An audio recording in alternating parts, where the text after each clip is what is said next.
Village de Maracaforo, commune rurale de Ngabakoro 3.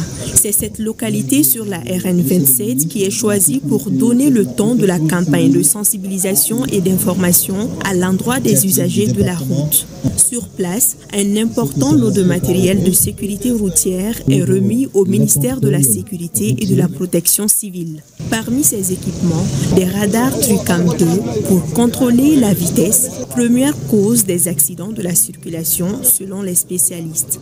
Par rapport aux équipements qu'on vient de recevoir de la part de son département, ce n'est pas la première fois. Elle nous a régulièrement donné du matériel dans le cadre de la sécurité routière, notamment pour tout ce qui concerne les appareils de test, l'alcotest, test de la drogue et d'autres matériels nécessaires pour la sécurité routière. 80% de nos accidents sur la route proviennent du facteur humain, c'est-à-dire causé par l'homme. C'est trop. Il n'y a que 8% qui viennent de la défaillance technique et 12% des infrastructures ou d'autres aspects.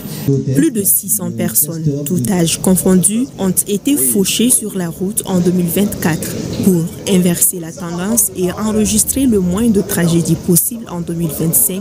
Les conducteurs doivent comprendre la dangerosité de l'excès de vitesse pour eux-mêmes et leurs concitoyens.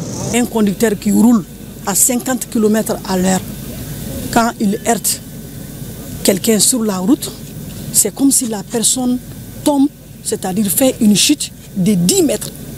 80% des chances de survie. Mais quand vous prenez les mêmes usagers, par exemple s'ils roulent à 80 km à l'heure, s'ils heurtent quelqu'un, la personne a 10% de chances pour survivre.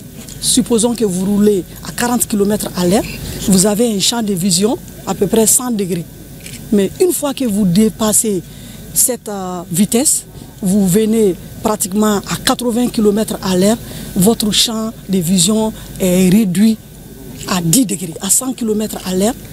Pratiquement, vous ne pouvez plus maîtriser votre volant. Au-delà des limitations de vitesse réglementées, il est conseillé aux usagers de rouler selon l'état de la route et les conditions météorologiques, gage d'un trajet sécurisé et une arrivée saine et sauve.